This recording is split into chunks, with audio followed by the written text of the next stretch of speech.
মৰাণ তিলৈনগৰত 4 আগষ্টৰ পৰা টাইপাৰ উদ্যোগত ৰুদ্ৰসিংহ কাপ ফুটবল প্ৰতিযোগিতা।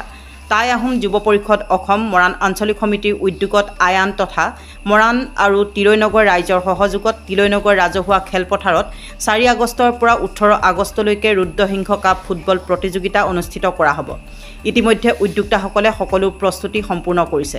প্ৰতিযোগিতাৰ বিজেতা দলক নগদ 50,000 আৰু ট্ৰফি তথা দ্বিতীয় পুৰস্কাৰ 30,000 নগদ আৰু ট্ৰফি প্ৰদান কৰা হ'ব। উদ্যোক্তাসকলে ক্ৰীড়াপ্ৰেমী ৰাইজক খেল উপভোগ কৰিবলৈ আহ্বান জনাইছে।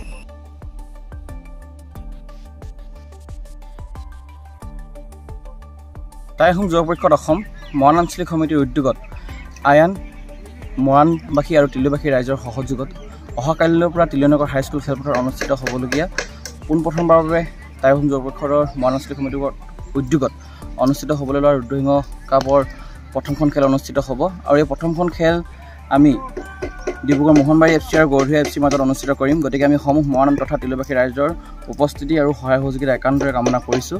আৰু আমি এই প্ৰতিযোগিতাখন অহা 4 আগষ্ট অৰ্থাৎ অহাকালিলৈৰ পৰা আমি 18 আগষ্ট তাৰিখলৈকে অনুষ্ঠিত কৰিম। অহা 18 আগষ্ট তাৰিখে অনুষ্ঠিত হ'বলগীয়া চূড়ান্ত খেলখন আমি নিশা অনুষ্ঠিত কৰিছোঁ আৰু এই খেলখনতে আমাৰ অসমৰ জনপ্ৰিয় কণ্ঠশিল্পী নিতুল দাধৰাও সংগীতানুষ্ঠান আমি ৰাইজৰ বাবে আগবঢ়াম। গতিকে সমূহ ৰাইজৰ উপস্থিতি আৰু সহায় সহযোগিতা একান্তৰে কামনা কৰিছোঁ। প্ৰায় 16টা টিমে অনুষ্ঠিত কৰা 16টা টিমৰ দ্বাৰা অনুষ্ঠিত হ'বলগীয়া এই খেলখন যথেষ্ট প্ৰতিদ্বন্দ্বিতামূলক হ'ব বুলি আমি আশাবাদী।